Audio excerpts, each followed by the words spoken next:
కాపాడుకోవాలనేది Nagababu statements అయితే ఇంకొంచెం సూటిగా కూడా ఉన్నాయి. అవును, ఇంకొంచెం సూటిగా కూడా ఉన్నాయి. అంటే నాగబాబు ఎప్పుడూ అగ్రెసివ్గానే ఉంటారులేండి. ఆయనకి ఏమి అగ్రెసివ్ ఎవరి మీద బ్రేకులు ఉండవా? ఆయన నాగబాబు గారికి ఏం బ్రేకులు ఉండవా?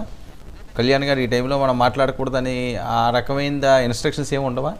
నాగబాబు కళ్యాణ్కి బ్రేక్ వేయటం అంటారా? కళ్యాణ్ అంటే ఆయన ఈయనకు కూడా వేస్తాడు కదా, ఆయన వేస్తాడు. రెండోది దానికేం అథారిటీ కాదు, అధ్యక్షుడు చెప్తే అన్నీ చెప్పి నాగబాబు అధ్యక్షుడు చెప్తేనే అంటాడు. దాంతో అంతా పోతుంది కదా. కాబట్టి నాగబాబు కూడా ఈ దశలో అయితే కొంచెం తికమక పడుతుండటం కనిపిస్తుంది మనకు.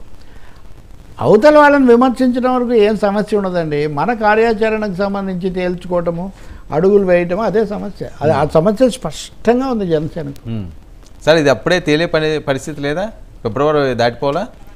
ఇంకా తేలదండి. ఈ 10 రోజుల్లో తేలేదు. ఏమి వాళ్ళే చెప్పడం లేదు తేదీలు, మేము పలా చోట కూర్చుంటున్నాం అంటే. ఎండలు మండాలి, ఎండలు మండాలి, అది కరెక్ట్. ఇది అవ్వాలి. అంటే ఇంకొక ముఖ్యమైన అంశం ఉంది. వైసీపీ వాళ్ళ ఫైనల్ జాబితా బయటికి రావాలి. వైసీపీ వాళ్ళు ఏం స్లోగన్స్ ఇస్తారో అవి తేలాలి. దాని తర్వాత గతంలోలాగా పక్కవాడి ముక్కలు చూడాలి, మన ముక్కలు తర్వాత అని ముందు ఆ ముక్కలు తేలితే కానీ వీళ్ళ గేమ్ స్టార్ట్ కాదు. అది ఇక్కడ బాగా స్పష్టంగా ఉంది.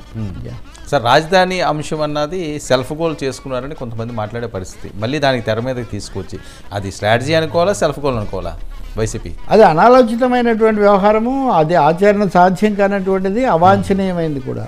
10 ఏళ్ళ అయిన తర్వాత నిజానికి మీరు ఏదో ఊహించినట్టుగా 3 రోజుల కిందట ఈ ప్రశ్న అడిగారు.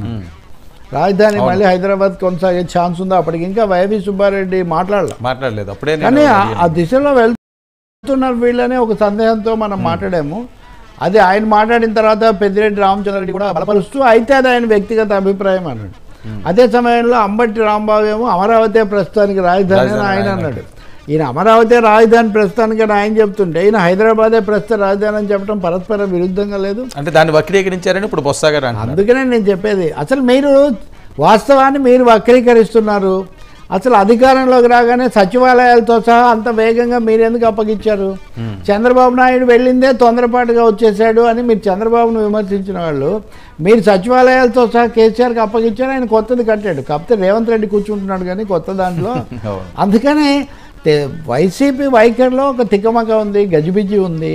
వాళ్ళు నిన్న అది తెలిసి చేశారా తెలియక చేశారా వైవి సుబ్బారెడ్డి మనకు తెలియదు, కానీ ఆ వ్యూహాత్మకమైన ఆ ప్రకటన పొరపాటు. అది 2 రాష్ట్రాల మధ్య ఇప్పటికే కృష్ణా జలాల మీద ఒక వివాదం నడుస్తూ ఉంటే, అది తెలంగాణలో కూడా మంటలు పెడుతూ ఉంటే, ఈ కృష్ణా జలాల వివాదానికి హైదరాబాద్ వివాదం కూడా పెట్టడం ఎందుకండి? నిజానికి 2 రాష్ట్రాల మధ్య 136,000 కోట్ల రూపాయల నిధులు మగ్గిపోతున్నాయి. ముందు జరగాల్సిందే 136,000 కోట్లు విడుదల చేయించుకుంటే 2 రాష్ట్రాలకు కూడా మేలు జరుగుతుంది. దాని గురించి మాట్లాడడం వదిలేసి హైదరాబాద్ రాజధానిగా ఉండాలి 10 ఏళ్ళు అప్పుడే వద్దంటారు మీరు. జగన్ అండి 2014 ఎన్నికల ప్రచారం అప్పుడు అడిగితేనే ఆయన ఏమన్నాడు? I will be the earliest person to leave Hyderabad అన్నాడు. మీరు 10 ఏళ్ళు అయిన తర్వాత వచ్చి విల్ స్టే ఇన్ హైదరాబాదు. ఇప్పుడు మా ఇల్లు నేను ఇంకా సర్దుకోలేదు కాబట్టి మీ ఇంట్లో ఉంటానంటే మీరు ఎందుకు ఉంటారండి? అది లాజికలే కాదు అసలు. అది పైగా అప్పుడు ఇంకా సెంటిమెంట్ అవన్నీ 10 ఏళ్ల కిందట ఒక ఫీలింగ్ అవి ఉండొచ్చు. ఈ 10 ఏళ్ళ తర్వాత అవి ఎలా ఉంటాయి? అవి అన్నదమ్ములా కలిసి ఉంటాము, సుహృద్భావంతో ఉండడము. ఇప్పుడు హైదరాబాద్లో ఆంధ్రప్రదేశ్లో వాళ్ళు చాలామంది ఉన్నారు, అది వేరే సమస్య. కానీ అధికారిక రాజధానిలాగా కూడా కొనసాగాలని చెప్పటం, అసలు ఈ సమస్యలే పరిష్కరించని బీజేపీ ప్రభుత్వం దానికి అసలు ఒప్పుకునే పరిస్థితి ఉందా? ఇది ఏంటంటే కావాలని డైవర్షన్ కోసము ఒకటి. రెండవది అమరావతి 3 రాజధానుల విషయంలో తమ తికమకను తమ వైఫల్యాన్ని కప్పిపుచ్చుకునే ప్రయత్నం ఒకటి.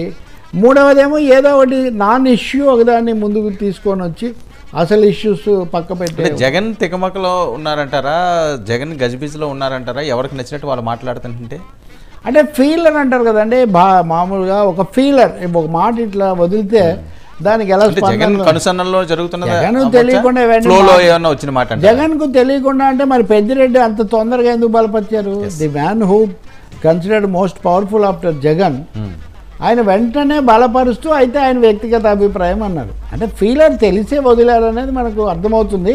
మీరు ఇన్సిడెంటల్గా జగన్ కూడా శాసనసభలో మాట్లాడుతూ హైదరాబాద్ కోల్పోవడం వల్ల మనం 130,000 కోట్లు కోల్పోయాము, హైదరాబాద్తో సమానమైంది కాబట్టి విశాఖపట్నం పెట్టాము.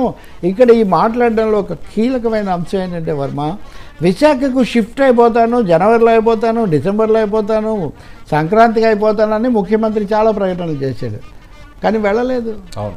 ఇప్పుడు అంబటి రాంబాబు ఏమన్నాడు, కోర్టు తీర్పు వచ్చే వరకు అమరావతి రాజధాని అంటున్నారు.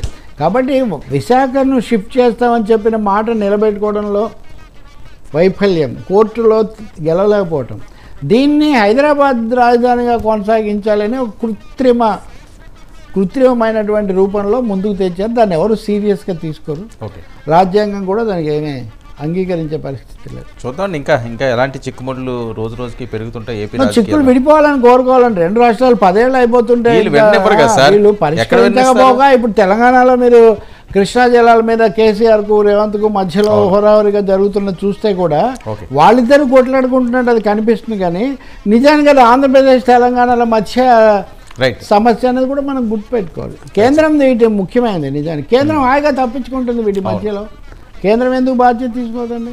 తీసుకోమంటే ప్రాజెక్టులు తీసుకుంటా అంటుంది. సమస్య పరిష్కరించే బాధ్యత తీసుకోమంటే నేను ప్రాజెక్టులు తీసుకుంటా అంటుంది. ఇద్దరికి అన్యాయమే, అన్ని విషయాల్లో అన్యాయమే జరుగుతుంది. వీళ్ళు